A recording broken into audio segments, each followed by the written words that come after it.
When I was a kid, I had a push-button accordion, and it played only two chords on the left-hand end. There were two keys. One of these keys was the bass note for the tonic chord, and the other was the tonic chord itself. And when you pulled the bellows apart, it played the opposite. This pulling the bellows is the same as drawing on the harmonica. That gave me some trouble. When I first started playing the accordion, I didn't get an accordion until I was 8 years old. My grandfather, Judge Duffy of Beaumont, Texas, gave me my first accordion, and I used to want to sing with it. And at first I had a hard time with this because when I pulled out the accordion, I wanted to draw in my breath the way you do on a harmonica. And it's hard to sing that way. You can't do it very well. But anyway, at one point with this accordion later on, I played with Mr. Barker Tunstall for a PTA meeting in Crockett, Texas, where we lived at the time.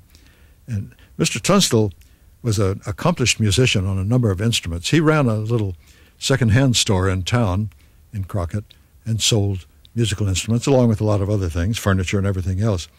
I remember Mr. Tunstall, too, sang in the church choir, and he worked awful hard in his store, and he probably didn't get enough sleep, but he had a tendency to go to sleep in the choir quite often. And one of our preachers, Reverend Terry Wilson, was his name, was a red-headed man, a former railroad brakeman who got religion after he lost his leg in a railroad accident and became a preacher. And he used to watch Mr. Tunstall out of the corner of his eye, and when he saw Mr. Tunstall going to sleep, he would manage to clap his hands or pound the pulpit or do something to wake him up. But anyway, when Mr. Tunstall and I were playing together for this PTA, we were rehearsing, and I was playing the accordion, and he was playing a mandolin at that time. And he stopped in the middle of one piece and said, "Hey, you need an E7th chord there." And I said, "I don't think there is anything on this instrument. There are only these two chords." And he took the instrument and fooled around with it and said, "You're right.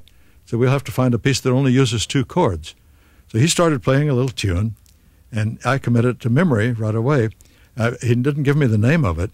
I've always called it Mr. Tunstall's Hoedown. And it goes pretty well on the harmonica that has only those same two chords. So here's Mr. Tunstall's Hoedown on the C instrument I'm getting back to.